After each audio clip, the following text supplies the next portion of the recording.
since we didn't get to finish the first part other than via video, and I'm not going to go back to that because I do still want to, read Hamlet. So this picks up immediately after the ending of Henry IV, Part 1. And I will say this part about the end of Henry IV's Part 1. It was on the quiz, if I remember correctly. Who kills Hotspur appropriately? Hal. Okay? Great battle. Art thou, Harry, the son of the king? And Hal says, yes, aren't you Hotspur? And he says, all your glories and all that will redound upon my head. And Hotspur says, like hell they will, essentially. They fight. Hal kills him. Who takes credit? Who gets up off the ground after Hal kills Hotspur? Falstaff does. And what does Falstaff do? This is really disgusting when you think about it.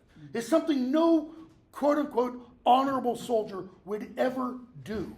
Throughout literature, we see what Falstaff does as being the most base, horrible, vile thing you can do. He drives him across the battlefield. Well, before that, Stabs him. he stabs him.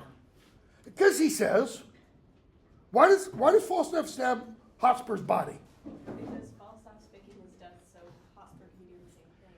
He thinks Hotspur might be like him. Right? How alike are Hotspur and Falstaff? They're opposites. Hotspur is, in one sense, the epitome of honor. Okay? And Shakespeare wants us to see that. He is honorable in a sense.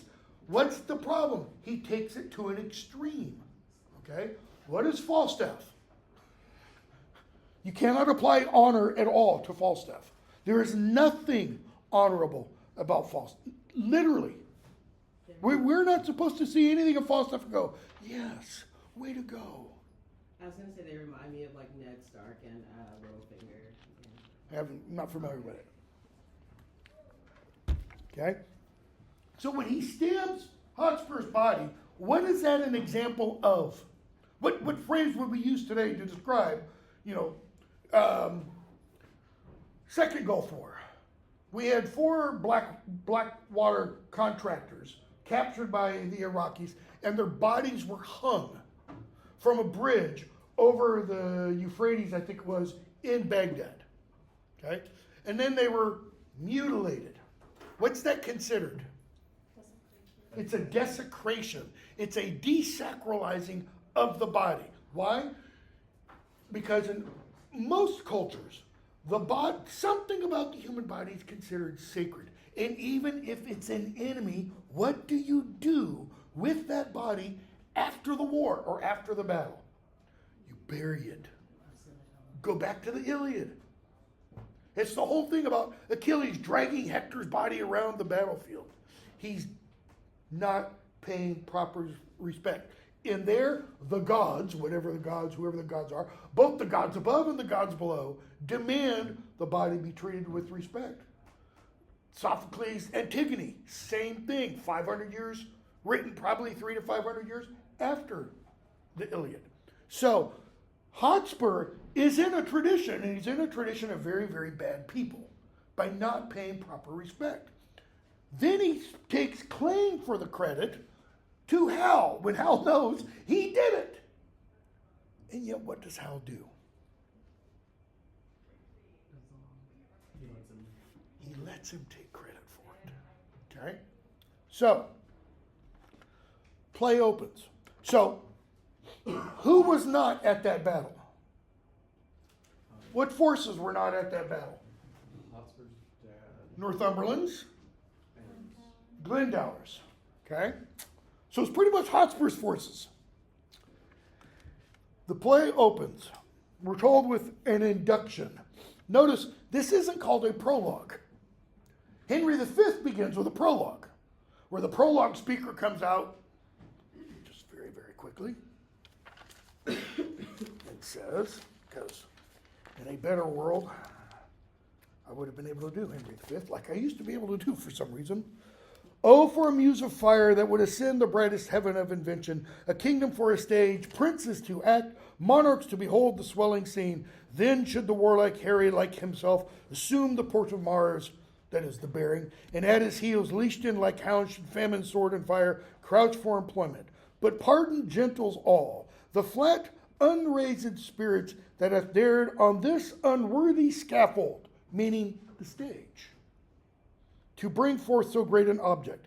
Can this cockpit, the yard, hold the vasty fields of France? Or may we cram within this wooden O? Okay? This theater. It's not the globe yet, because this is before 1599. Within this wooden O, the very cast that did affright the air at Agincourt. So, he's essentially saying, imagine this is the field of Agincourt. We are in France, and it's just about to get all crazy. Here, the play opens with rumor. Why not news? I ask that intentionally. One, they didn't have the idea of news like we do today. What do we assume about, quote unquote, the news? That it's true. It's true. What should you watch in the evening at 5 or 5:30 or 6 if you turn on one of the nightly new? What are you really watching? My opinion. I could be tight. It's this. It's rumor. How so? Because it is completely moderated. It is completely edited. It is designed to fill what? A particular perspective, which is exactly what rumor does here. Listen to what rumor says. Open your ears. For which of you will stop the vent of hearing when loud rumor speaks? Get on X, Twitter. 90% of what's there. And I'm on Twitter all the time. 90% of what's there is what? It's rumor. I see people post stuff and I'll reply and say, what's your source? Because they're making factual statements. So-and-so did this. Show me. Okay? What's the source? Where's the video clip? And I know videos can be, modified all just as well. So, I from the Orient, what's the Orient? It's the East. So when you orient yourself, what does it literally mean? You face wherever East is. You face East. This is an old Indo-European idea. And it's thought that it probably has to do with orienting to the rising sun, because that is what? That's the source of warmth. It's the source of life. Okay? So, I from the Orient to the drooping West, meaning the whole thing, all of our existence, making the wind my post horse.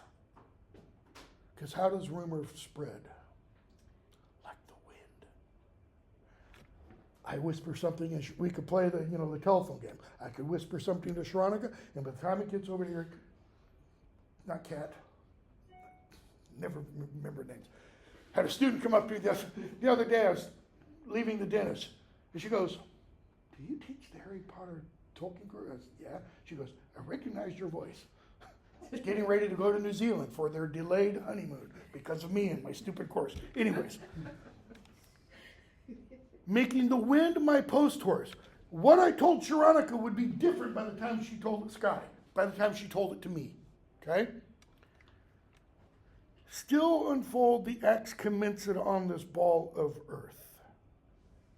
Upon my tongue's continual slanders ride, the which in every language I pronounce, stuffing the ears of men with false reports. I speak of peace, while covert enmity under the smile of safety wounds the world. We could go straight from here to Ukraine. I speak of peace. Zelensky said, "Yeah, I'll take a 30-day ceasefire." Putin said, "Maybe." And then after Putin said, "Maybe," Zelensky's like, "Well, maybe not." Speak of peace while what? Covertly? enmity wounds the world. And who but rumor? Who but only I? That is, the speaker announcing this is supposed to be rumor. Do what? Make fearful musters in prepared defense. That is, you muster, you marshal up your armies. Why? Out of fear.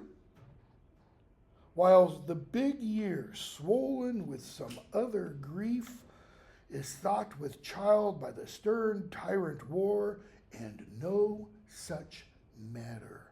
That is, it's thought. The year is going to do what?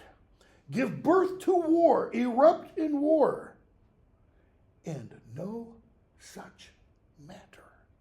What does rumor mean by no such matter? There won't be a war unless rumor starts one. Rumor spreads, which we're going to see early on in Act 1. Rumor is a pipe blown by, what's a surmise? Guesswork. An assumption. You guys have a paper to do. It's a bibliographical, it's a review paper. You're going to be reviewing some essays. So you're not necessarily going to have an argument you are making, okay? But I can almost guarantee, take that back, I can guarantee you, almost all of you would at some point in a formal paper, argumentative type paper, you would make an assumption. And the reason we make assumptions is because we assume those assumptions are true, those ideas are true. And again, I can almost guarantee I would write somewhere on there, this is an unproven assumption. This is an assertion without any basis of fact. I had, years ago, doctoral student in the Old English course, the one before Beowulf, make a whole series of, he was talking about something about performative masculinity in some Old English thing. And I just, almost from like the first sentence, just put assumption, assumption, assumption, assumption, and just the whole paper. I think he got a D, which at the doctoral level, not good. And I essentially, I got to the point finally where I stopped saying assumption, assumption, assumption, and just started putting BS, BS, BS, BS. Gave it to him the first day of the next semester's class. So January, so we'd had all break. And thought he was just going to go utterly berserk and ballistic. He didn't. Came back in the next week and goes, Dr. Sherman, you're right. I didn't dig down. I didn't dig into what was being said. He's assuming what these critics were saying. Because I went through, this is why it takes me a long time to grade papers. You got an email today, I don't have your papers back. I thought they would be fairly easy. The first one took me, I think, first one wasn't too bad, had some fatal errors. Took like 20 minutes. The second one was a little worse, took, I don't remember, 30 or 40 minutes. And these were just little 2-page papers. When I've got a 15-page, 20-page seminar paper, graduate students, those would take 5 or 6 hours, each one, to grade, okay? Minimum. Some a lot longer. The worse they are, the longer they take. Why? Because of those assumptions. I have to point out what's false, etc. So, make fearful, rumor is a pipe blown by surmises, jealousies. So what does it do? It excites that jealousy. Conjectures, guesses, and of so easy and so plain a stop that the blunt monster with uncounted heads, that is, numerous heads, like a hydra, the still discordant wavering multitude can play upon it. Notice, the still, that means always, continuously, discordant multitude. It means the multitude is not what? It's not in harmony. It's not in peace. It's everybody angry at each other. It's like the United States for the last 40 years. But what need I thus my well-known body to anatomize among my household? Who's the speaker's household? Those of you in the galleries Those of you peons who could only afford a penny down here in the yard, you groundlings. Why is rumor here? I run before King Harry's victory. That's Henry IV. Okay? Who in a bloody field by Shrewsbury hath beaten down young Hotspur and his troops. Notice, the victory goes to the king. It doesn't go to Hal. It doesn't go to Westmoreland. It doesn't go to Lancaster. All the victory goes to the king. Quenching the flame of bold rebellion, even with the rebels' blood. Now, what did the king offer the rebels at the end? For example, what did the king offer to Douglas? What did Douglas receive? Because he wasn't killed, he was captured. He got his freedom. Why? Because he fought nobly. Okay?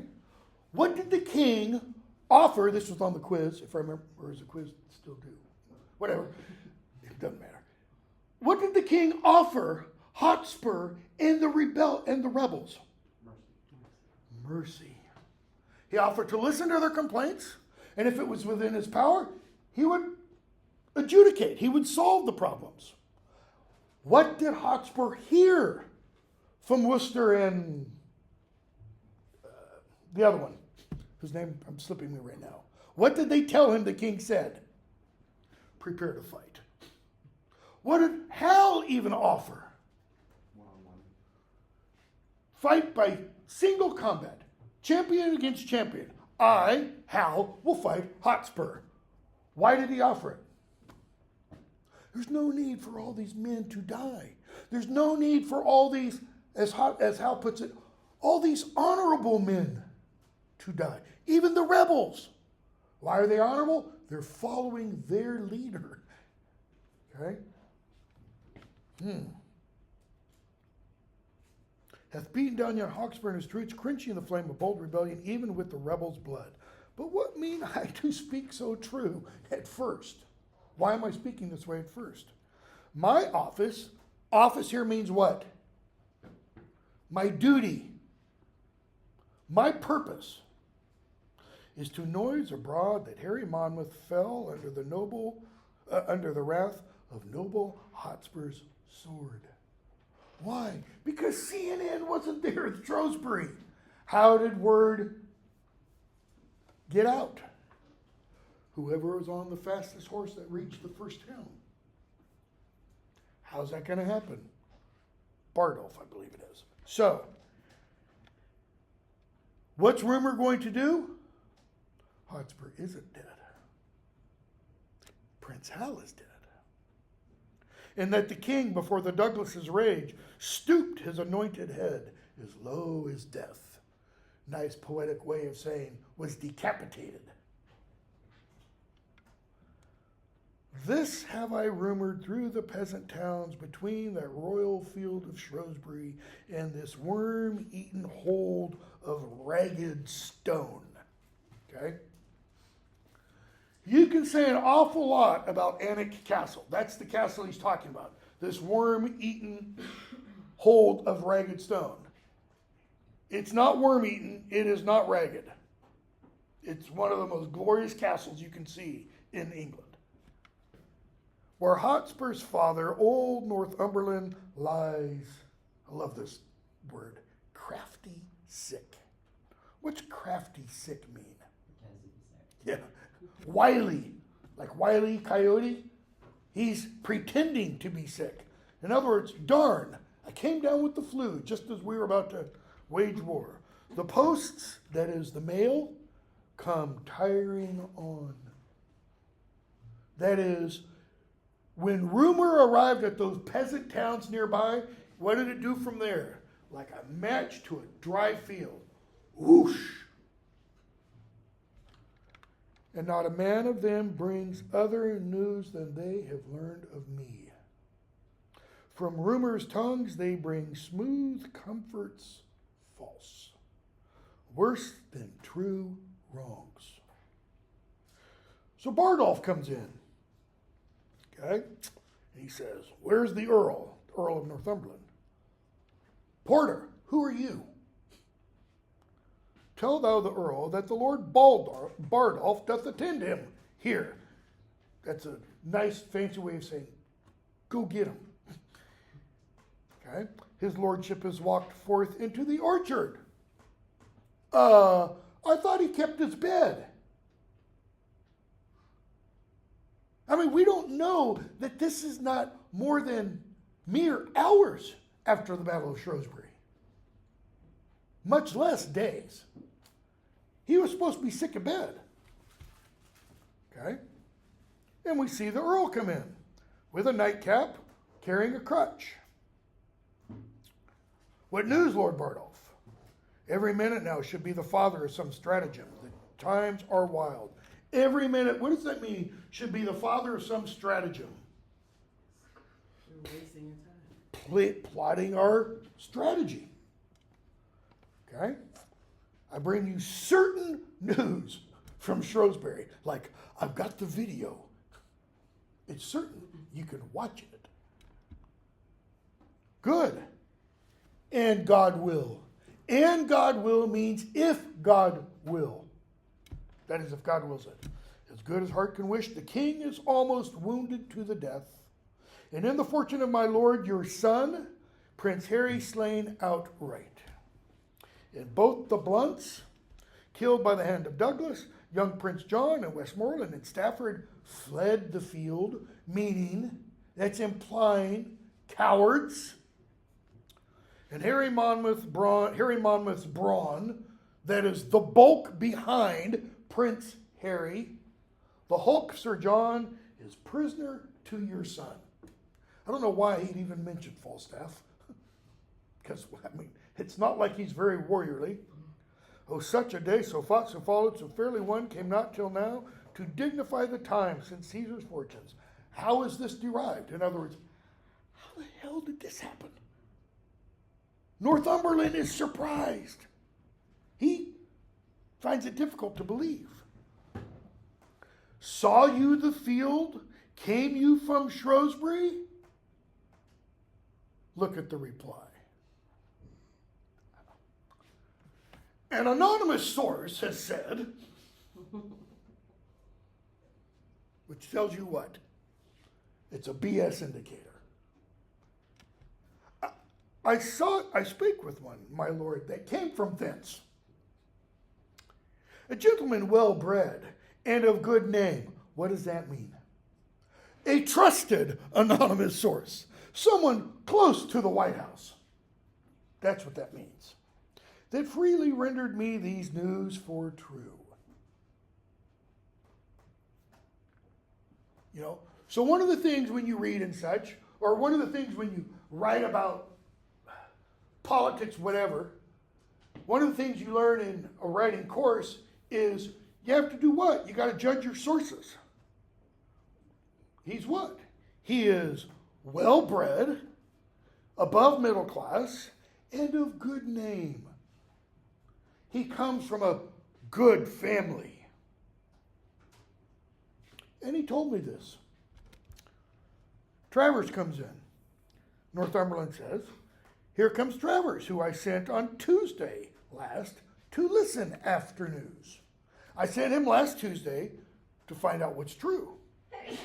Bardolph, my lord, I overrode him on the way. That is, I passed him up. And he is furnished with no certainties more than he happily may retail from me. That is, may sell essentially from me. You're going to hear the same from him. Okay? So what comes first? Rumor. Travers. And Travers says, my lord, Sir John Umfreville turned me back with joyful tidings, and being better horsed, outrode me. After him came spurring hard a gentleman almost forspent with speed, that stopped by me to breathe his bloodied horse. That is, he's ridden his horse so hard, it's bleeding. He asked the way to Chester, and of him I did demand what news from Shrewsbury. Okay, so Travers also hasn't been to Shrewsbury. He told me that rebellion had bad luck. and that young Harry Percy's spur was cold. Beautiful language by Shakespeare, right? Because what's Harry Percy's name? Hotspur. But now he's Cold Spur. There's nothing hot about him anymore. And with that, he gave his able horse the head, and bending forward, struck his armored heels against the panting sides. And starting so, he seemed in running to devour the way, staying no longer, that is, to question Northumberland. Ha! Again? Wait. Said he young Harry Percy's spur was cold, of Hotspur, Cold Spur? That rebellion had meant ill luck? Now what does he have? Two opposite perspectives. Bardolph, wanting to prove himself true. My lord, I'll tell you what, if my young lord, your son, have not the day, upon mine honor, for a silken point I'll give my barony. Never talk. Don't believe it. Okay? Why should the gentleman who spoke to Travers say something else then? What's the point? Who? He. And what he means by that is, who was this other person? How do you know that other person isn't spreading a false rumor? Does Bardolph think he's telling the truth? Yes, he does.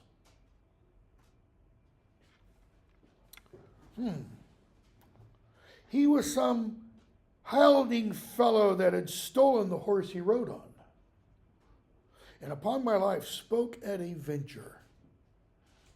Look, here comes more news. So what does he mean by that? He's a liar. Don't worry. In comes Morton. Northumberland, yea, this man's brow, like to a tidal leaf, foretells the nature of a tragic volume. A tragic volume, that is a volume of tragedies, has a particular kind of mask on the title character. Like if it's, Oedipus Rex.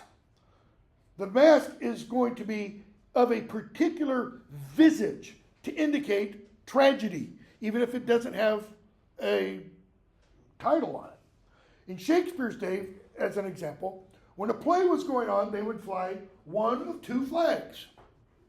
One, and mine's just drawing a total blank here, but there's two different kinds. One indicates a tragedy is playing.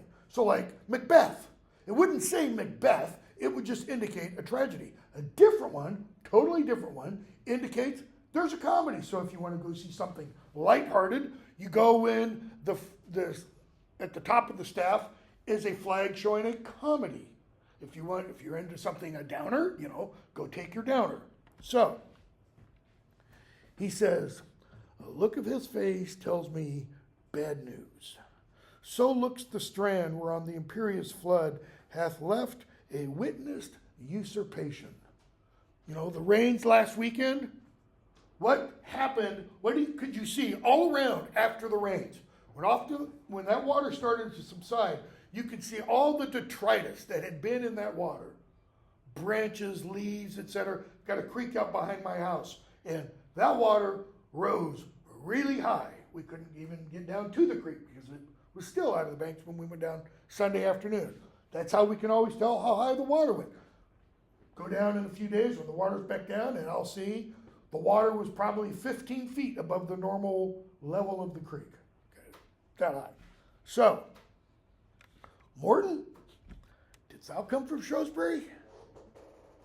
What's he want? Eyewitness news. I want to know what you saw, not what you've heard. I ran from Shrewsbury, my noble lord, where hateful death put on his ugliest mask to fright our party. In other words, not good news. How doth my son and brother? Thou tremblest. Why? Morton doesn't want to be the bearer of bad news. That's how people die. Kill the messenger rather than the message. Thou tremblest, and the whiteness in thy cheek is apter than thy tongue to tell thy errand. You don't even need to say anything. And he brings up Priam, the Trojan War. But in the end, line 79, to stop my ear indeed, thou hast a sigh to blow away this praise, ending with, brother, son, and all are dead. This is Northumberland's reading of Morton's face. Morton, Douglas is living. Yay, good news. And your brother, he's alive. But for my lord, your son, why, he is dead. You wouldn't want to be Bardolph at this point. The Lord Bardolph, not Falstaff's friend. Different Bardolph, okay? See what a ready tongue suspicion hath. That tells us something else. What did Northumberland think before Bardolph even arrived? Almost said arroved. Wow, brain is not working. He had a nagging feeling his son was already dead. He also had a nagging feeling his brother was dead, but he's not, okay? Why might he have that nagging feeling? Could there be, I don't know, just a little bit of guilt because he didn't march to war like he was supposed to? He that but fears the thing he would not know, notice that. He that but fears the thing he would not know. You desire not to know, you would rather just fear whatever it is. Hath by instinct knowledge from others' eyes that what he feared is chanced. That is, it has come to pass. If you don't know something horrible has happened, what are you left with? It might not have. It's when you get the body that now you have to deal with it. You get that closure. Speak, Morton, tell thou an earl his divination, that is, the soul's prophesying to the self. Have any of you ever had that experience where you just got a really bad feeling about something, and if you find out, lo and behold, it is the case? That's what he's talking about. Shakespeare is the master of the human perception. Tell thou an earl his divination lies, and I will take it as a sweet disgrace and make thee rich for doing me such wrong. Tell me what, other than what I know is true. Morton, you are too great to be by me gainsaid. Can't do that. Your spirit is too true, your fear is too certain. Yet for all this, say not that Percy's dead. I know it's true, but what? Don't tell it to me. What's Northumberland showing us here? What do people often have difficulty with facing? Death of a loved one. Even when they know that loved one is dead, they can't accept it.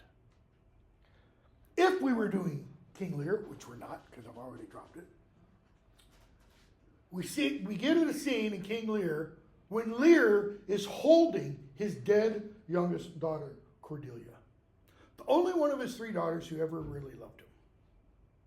And he's like, oh look, there's a breath. Someone get a mirror. And they're like, she ain't breathing. She's dead as dead. Well, Lear at that point is crazy. I think he has Alzheimer's. I think he sees what he wants to see. Okay? So, yet for all this say not that Percy's dead. I see a strange confession in thine eye.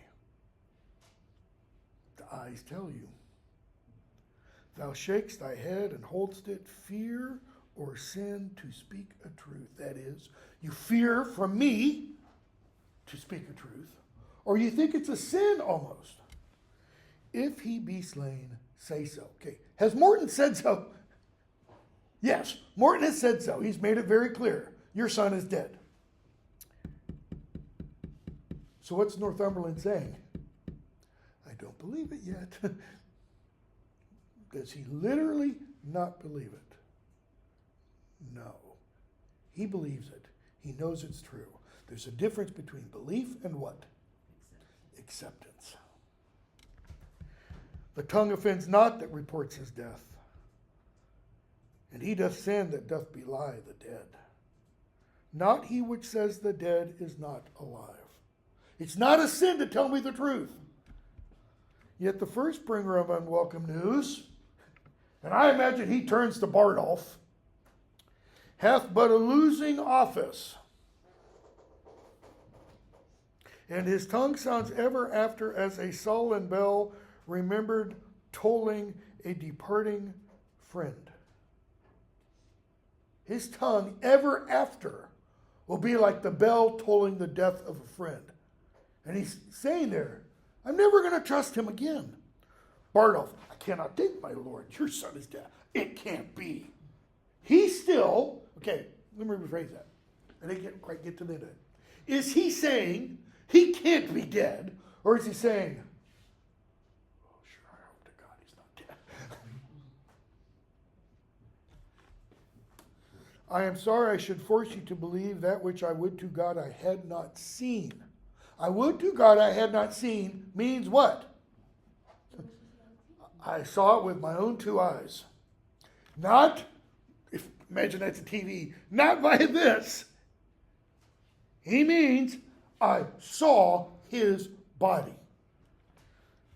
But these mine eyes saw him in bloody state, rendering faint quittance, wearied and outbreathed. Wearied and outbreathed? Dead. That's how weary he was. That's how out of breath he was. To Harry Monmouth, whose swift wrath beat down the never daunted Percy to the earth, from whence with life he never more sprung up. Nice little dig there at the false story caused by Falstaff. In few, that is in few words, his death whose spirit lent a fire even to the dullest peasant in his camp. What does he mean by that? What could Hotspur do to his troops or for his troops? This is the mark, this is the hallmark of a good rebellious leader. He could speak fire to them. He could inspire them. In other words, his Hotspurriness, to create a word, is what? It's like an infection. It can infect people and give them courage. Maybe where they shouldn't have any. Or maybe where they should. But it inspired people. He says, even to the dullest peasant in his camp, being brooded once, took fire and heat away from the best tempered courage in his troops. In other words, when they saw Hotspur dead, what happened to his troops? They lost all will to fight. For from his metal was his party steeled. Nice little metaphor there. He was the backbone for them. When he fell, they go all limp. Which once in him abated, all the rest turned on themselves like dull and heavy lead. Skip a few lines. Then was that 125 or so. Then was that noble Worcester, not Worcester, by the way, just Worcester, too soon ta'en prisoner. And that furious Scot, the bloody Douglas, whose well-laboring sword had 3 times slain the appearance of the king. Different men who disguised themselves as the king. Gan veil his stomach and did grace the shame of those that turned their backs. And in his flight, stumbling in fear, was took. That is, even the Douglas turned to flee. But he only did that when? When his quote-unquote Lord, Hotspur, was already dead. And when Worcester was already taken. Douglas figured at that point what? not dying for these peons. I'm going to go away. Okay? Wasn't it? I'm drawing a blank. Getting the two plays confused here. Hold on just one second.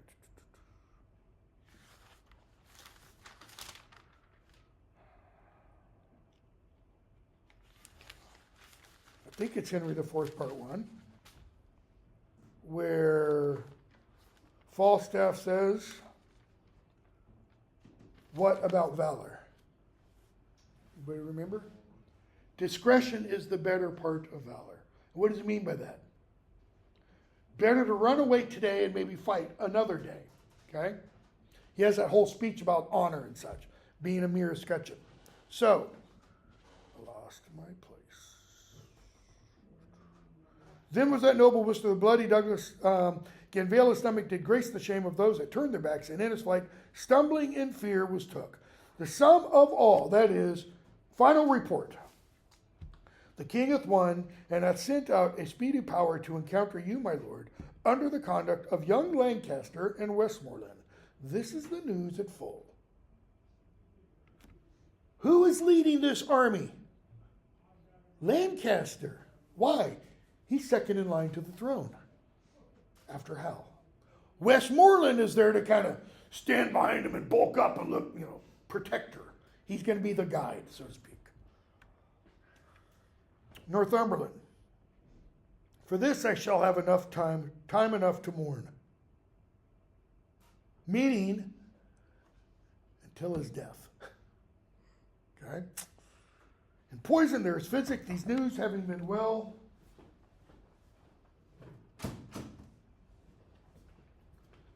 These news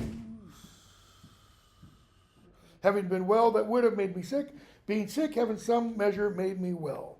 Okay? So he says, pick up with 144. Weakened with grief, being now enraged with grief. Back up, 143.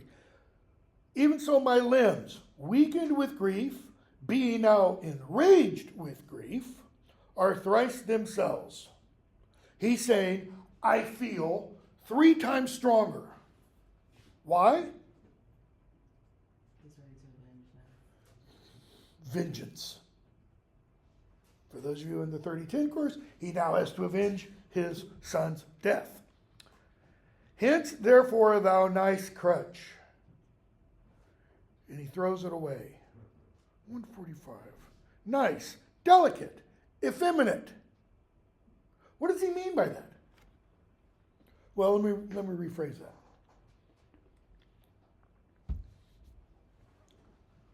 Does Northumberland really need the crutch?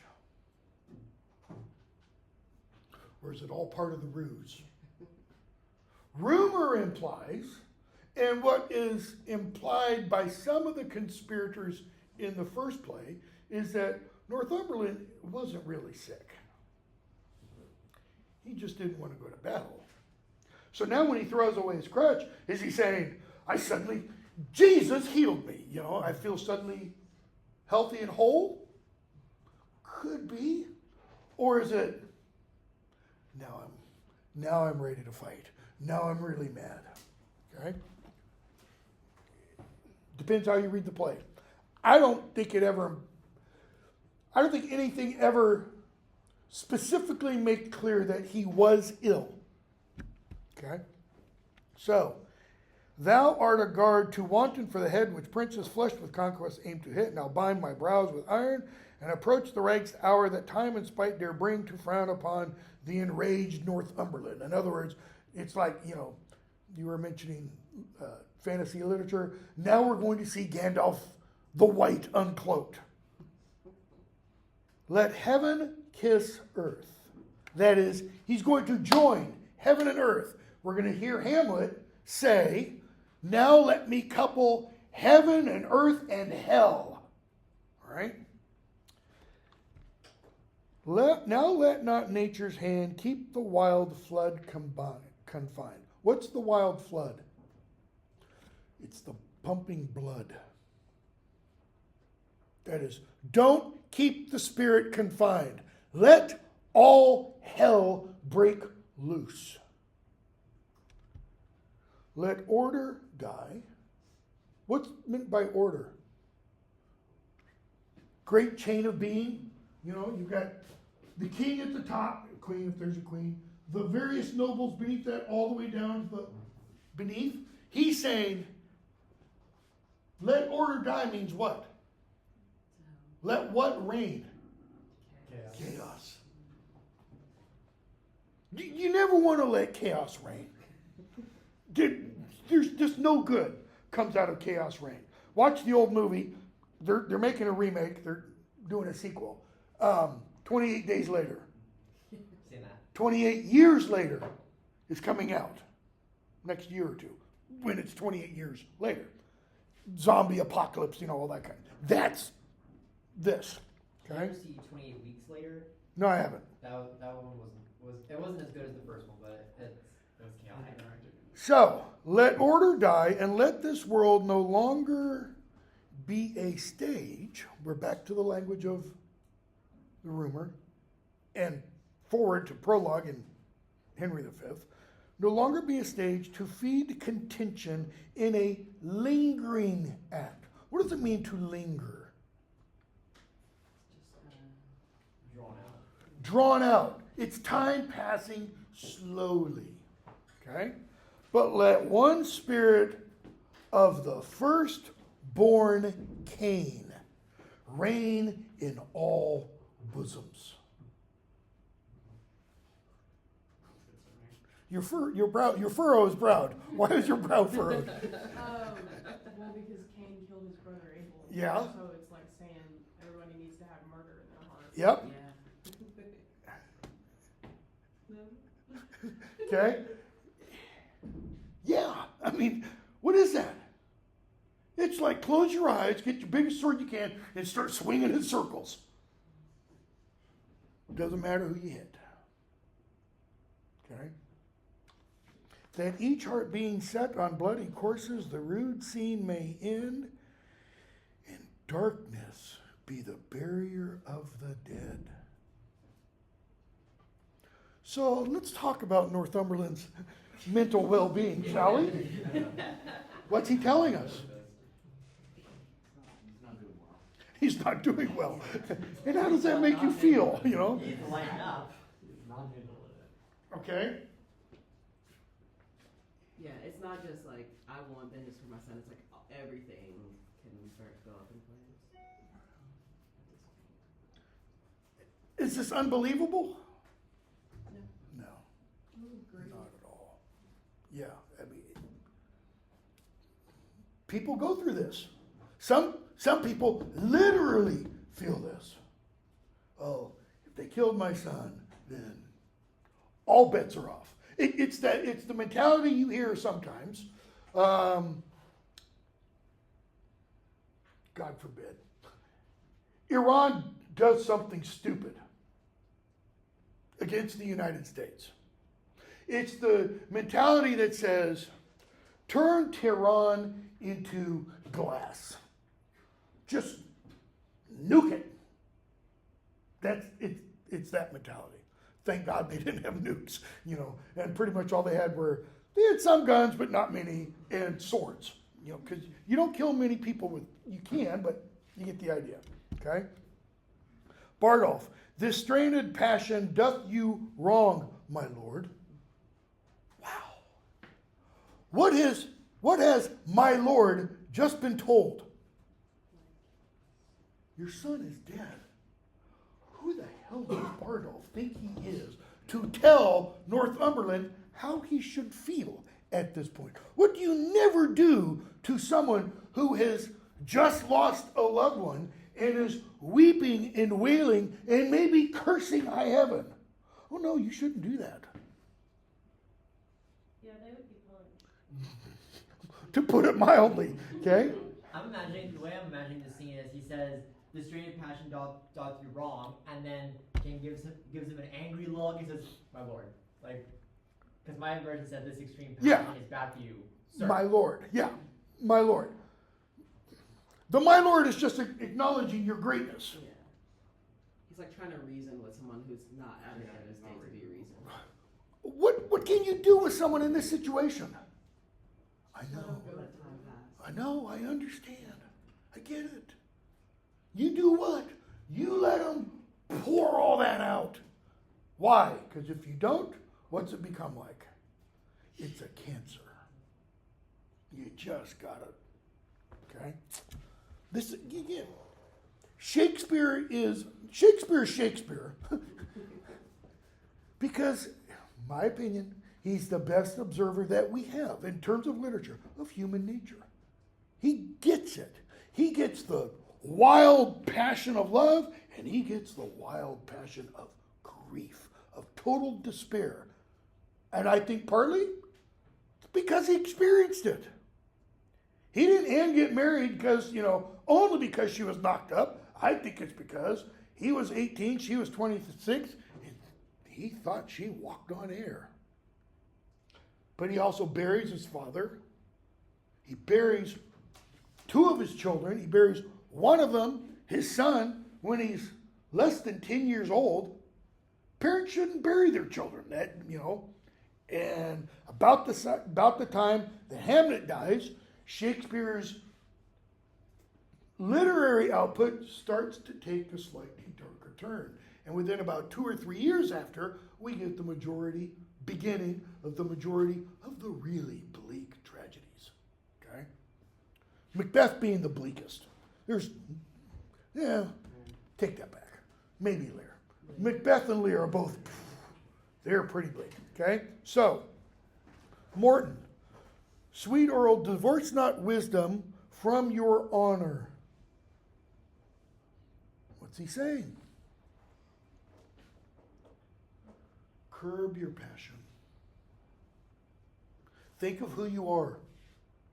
Think of your nobility. Honor doesn't just mean you're the Earl of Northumberland. Northumberland, old family name, blah, blah, blah. It means what? What is tied in with that idea of honor? Virtue, virtuous behavior, okay? The lives of all your loving accomplices lean on your health. That is, if you go bat you know what crazy, what's going to happen to all those who are dependent upon you? The same thing that happened to all of Hotspur's men when Hotspur died. They lost their will. The which, that is your health, the which, if you give over to stormy passion, must perforce decay. Your health will decay, your people will decay, your honor will decay. You cast the event of war, my noble lord, and some the account of chance before you said, let us make head. What does that mean, those 3 lines? You cast the event of war. That is, you set it into play. It wasn't Hotspur that planned it. Hotspur's, theoretically, just a kid. Same age as Hal, late teens. No, who planned it? Northumberland, Worcester, and the others. He says, you summed the account of chance. That is, he did what? He underestimated it. Well, okay, but he estimated. Yeah. He looked at the possibilities. Maybe he thought it was a 60-40 shot that we would win. Maybe 70-30, maybe 80-20.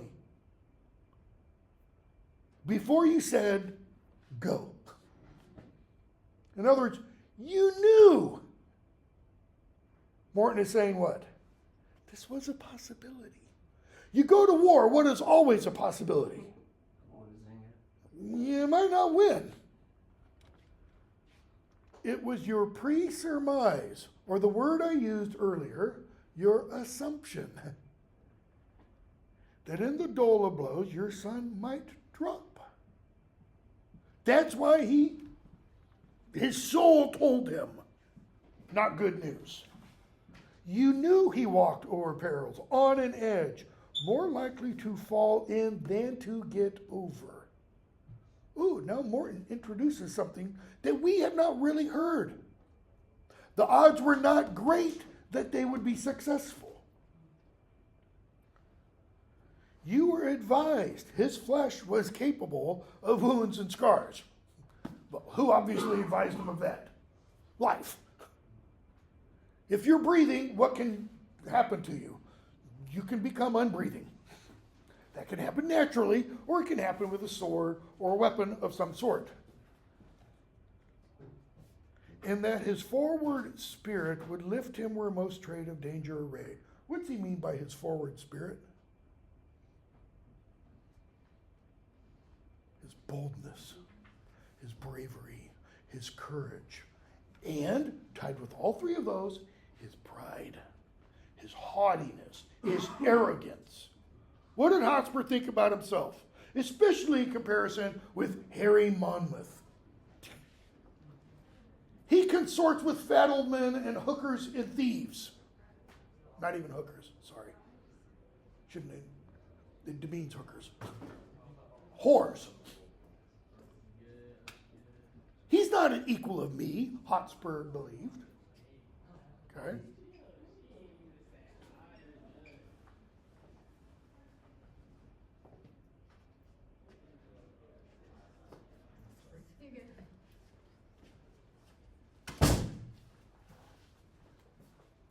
So he says, his forward spirit would lift him where most trade of danger range. Yet you did say, go forth. He says, none of this, though strongly apprehended, could restrain the stiff-born action. What hath befallen, or what hath this bold enterprise brought forth, more than that being which was like to be? Morton's kind of, he's doing what? Very thin ice. You knew not only this could happen, you knew what? This was likely to happen. What's the import of what he's saying, though? So that's the first part. What's his point? Suck it up. Deal with it. Move on. Bardolph. Well, we all that are engaged to this loss knew that we ventured on such dangerous seas and blah, blah, blah. And since we are overset, venture again. Come, we will all put forth body and goods. This is like the signers of the Declaration. What's the Declaration end with? Anybody know? We therefore pledge our lives, our fortunes, our sacred honor. Okay? Bardolph is saying what? Let's go get him. Morton, 'tis more than time. You're right, Bardolph. And my most noble lord, I hear for certain and dare speak the truth, the gentle Archbishop of York is up with well-appointed powers. How's that for, irony? Archbishop of York, the highest-ranking churchman, what? Leads an army of insurrection. Okay? And we find out he's got a large army. Okay? Northumberland, and skipping to the end of it, Northumberland responds. Nah,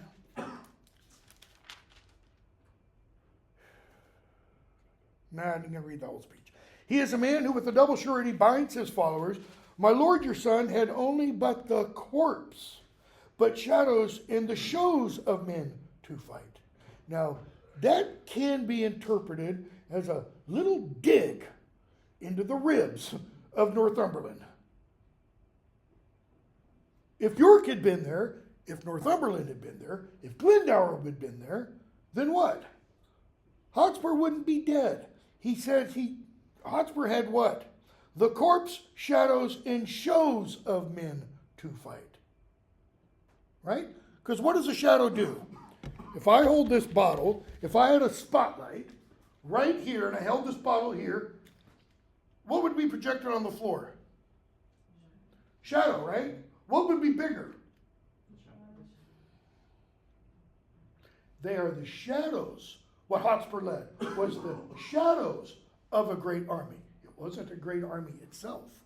Okay?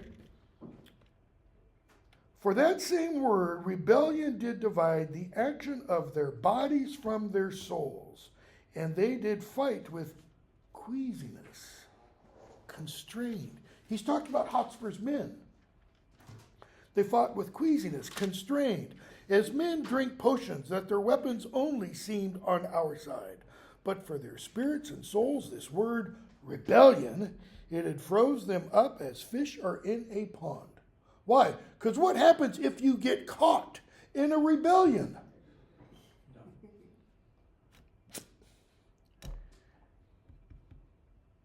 We're not reading Henry V. Henry V opens with the putting down of a rebellion.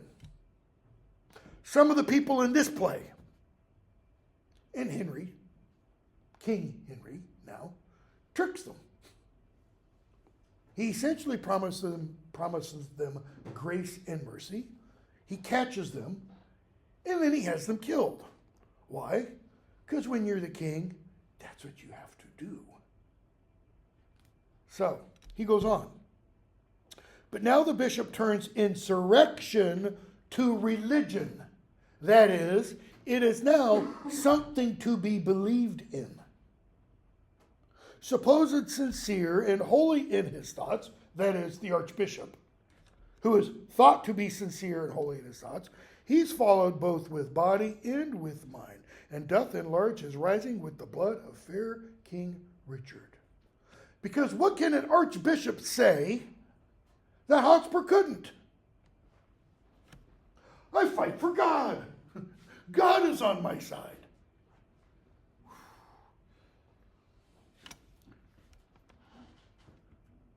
You know, Abraham Lincoln said we cannot suppose that God is fighting on our side. We can only suppose that we're not fighting against God's side. Interesting little difference there. With the blood of fair King Richard, scraped from Pomfret stones. Pomfret is the castle where Richard II was murdered. Okay, the implication is that this blood has spread. Derives from heaven his quarrel and his cause.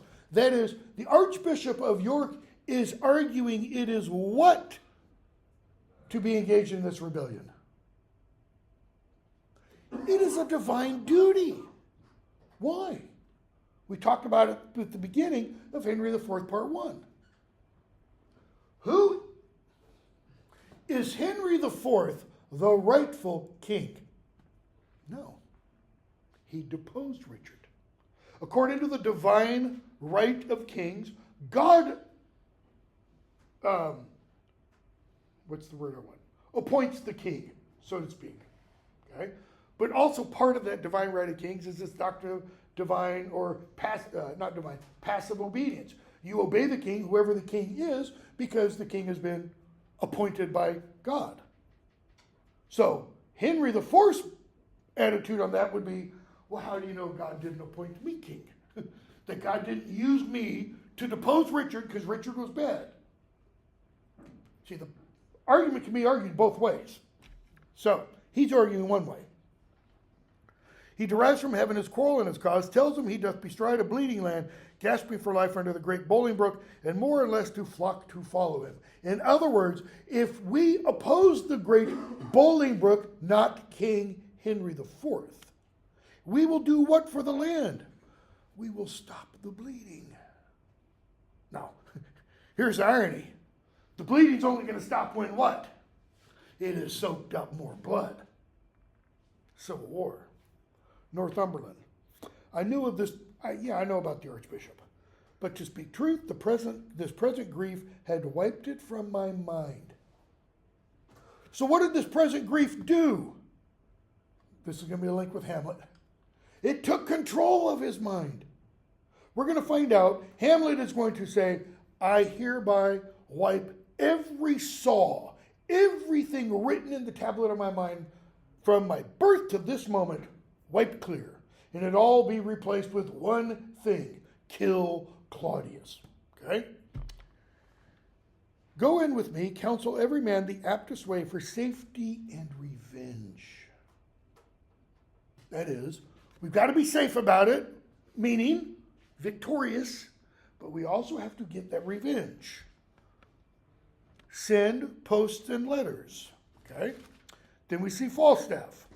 We're going to skip most of this scene, except to get down to line 134, page 835. The Chief Justice has come in and is talking with Falstaff. And he says, the truth is, Sir John, you live in great infamy. He that buckles himself in my belt cannot live in less. What? You live in great infamy means what? Yeah, you are a bad, rotten person. And Sir John takes that and makes a pun on it. If you fasten yourself within my belt, because he's so large, you can do no less. Your means are very slender, that is, your wealth, and your waste, the spending of that wealth, is great. How are you able to live on what you make? Is what he's asking. It's like people today asking members of Congress. You've been a member of Congress for 10 years. You don't have any outside employment. You make $174,000 a year. How is it when you became a member of Congress, you made $40,000 a year, and now you're a multimillionaire on $174,000 a year? It doesn't add up. I would it were otherwise, Falstaff says. That is, I would my means, my income were greater, and my waste, again, Shakespeare never met a pun he didn't like. My waist is slenderer. The Chief Justice gets to his point. You have misled the youthful prince. You're leading the future king in a bad direction. The young prince hath misled me. I am the fellow with the great belly, and he my dog. That is, I kind of follow him. Well, I'm loath to call a new healed wound. That is, I'm not going to open up a new healed wound. Your day's service at Shrewsbury hath a little gilded over your night's exploit on Gad's Hill. What's the night's exploit on Gad's Hill? The robbery, okay? Where he did actually rob some travelers, okay? So what's the day's service at Shrewsbury? Killing Hotspur. He got the credit for killing Hotspur. And that does, he says, does what? It has a little gilded over. You may thank the unquiet time for your quiet or posting that action. That is, you can thank the war for what? Having overtaken or driven out of mind the robbery at Gad's Hill. My lord, whatever are you talking about? Okay, so they keep talking, and I want to get to the real point that the Chief Justice is there, line 200, around 200.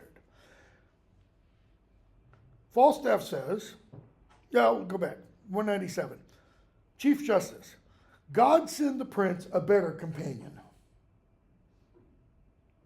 Falstaff, God send the companion, that is me, a better prince. I cannot rid my hands of him.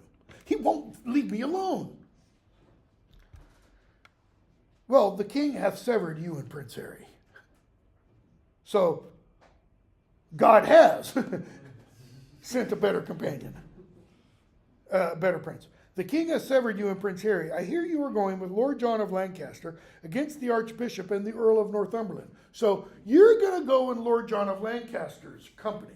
What do we know so far about Lord John of Lancaster? Not much. He fought admirably at the Battle of Shrewsbury. We're going to see something about Lord John of Lancaster's character at the end of this play. We're going to find out he is ruthless. What does the word ruthless mean? Notice it's the only time we use that word. We only use it with that. So ruth must mean like control or restraint or... Kind of. Without mercy? If you're ruthless, it means you show no mercy. So it's less mercy. So you can show ruth to someone, but no one knows what it's like couth. Couth and uncouth. We only use uncouth. We don't say be couth. Because people are like, what? So we're going to find he's actually quite ruthless. Okay? So you're going to what? You're going to march to war again. Okay? 1-3. York comes in with Thomas Mowbray, Lord Hastings, and Lord Bardolph again. Let's see here. Bardolph suggests, lines 18 and following, let's not get too far ahead of ourselves. He says, until we have assistance by the hand. That is, let's not do what Hotspur did.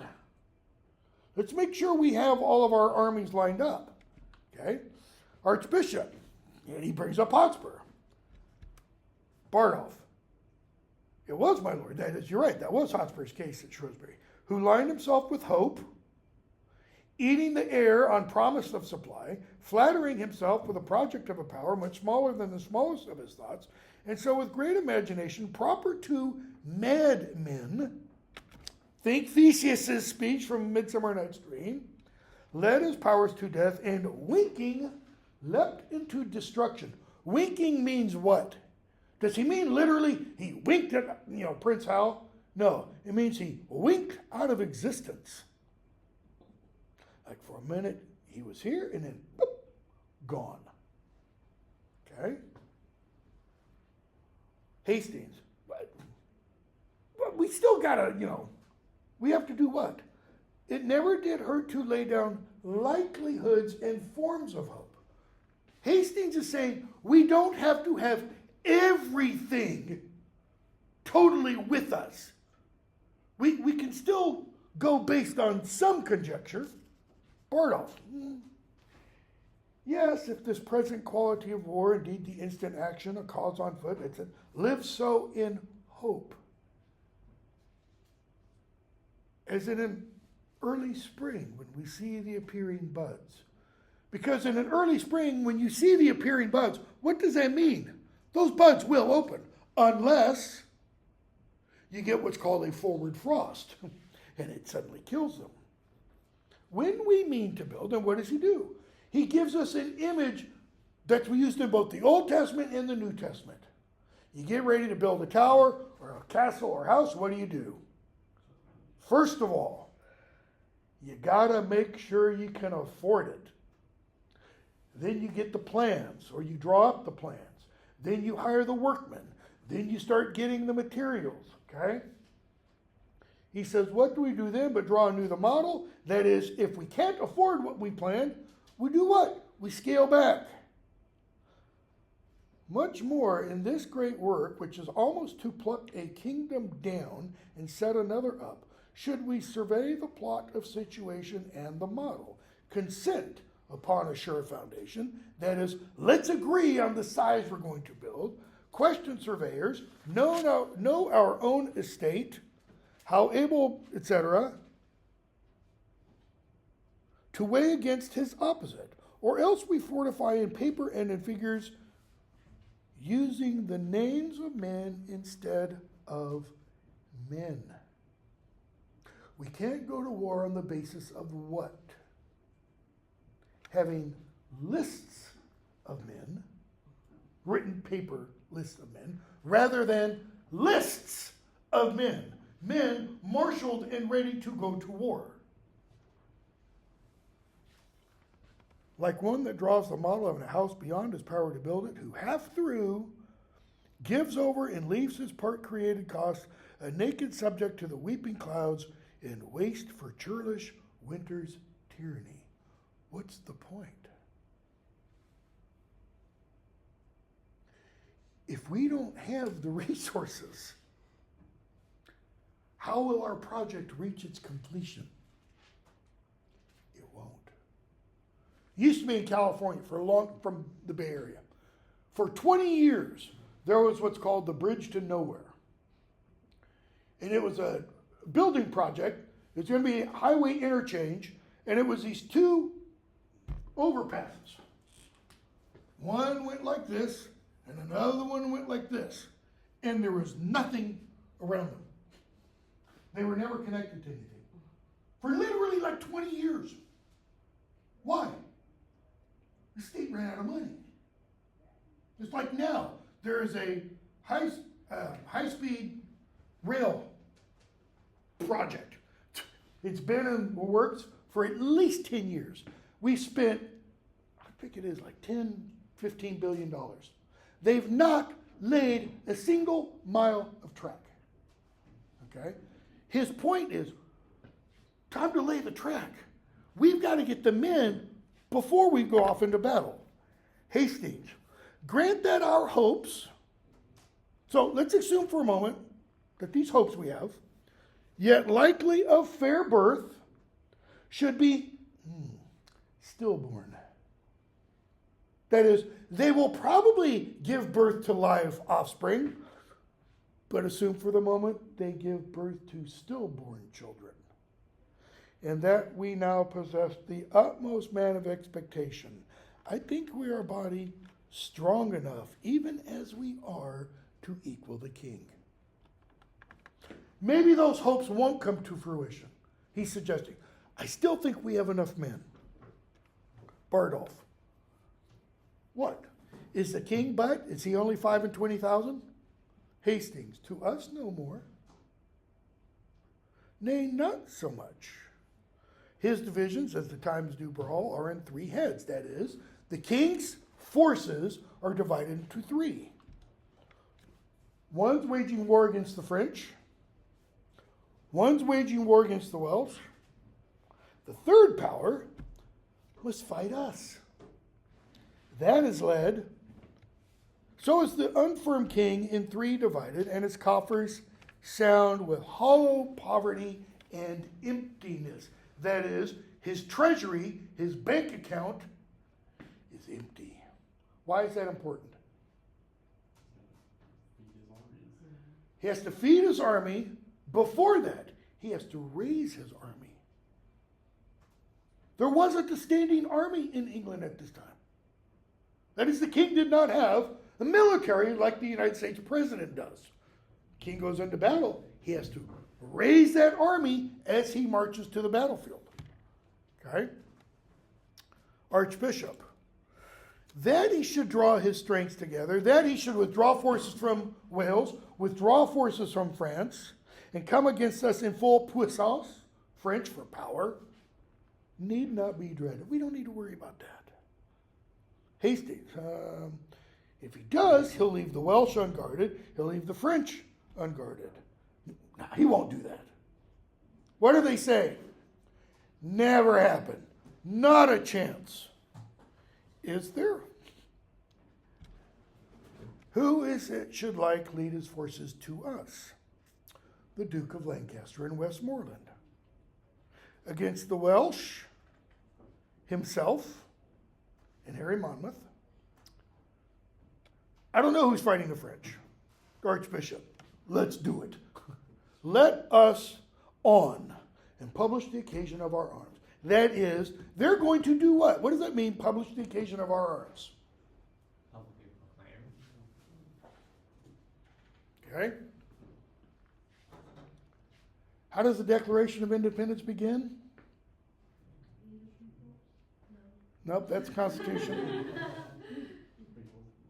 We hold these truths to be self-evident. And then what does Jefferson et al. Do in the Declaration of Independence? It lists the grievances.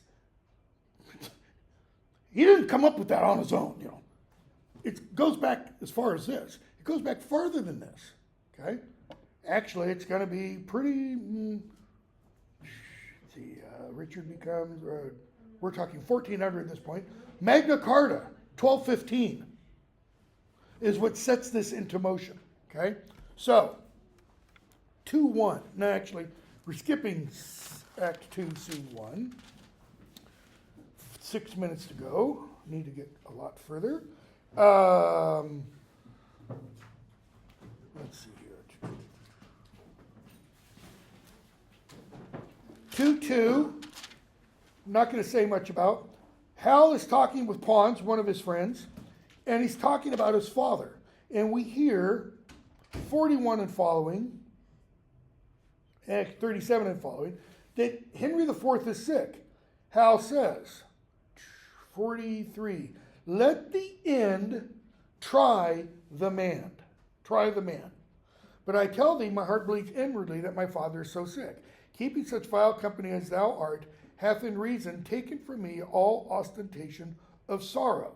Okay? What does he mean, let the end try the man?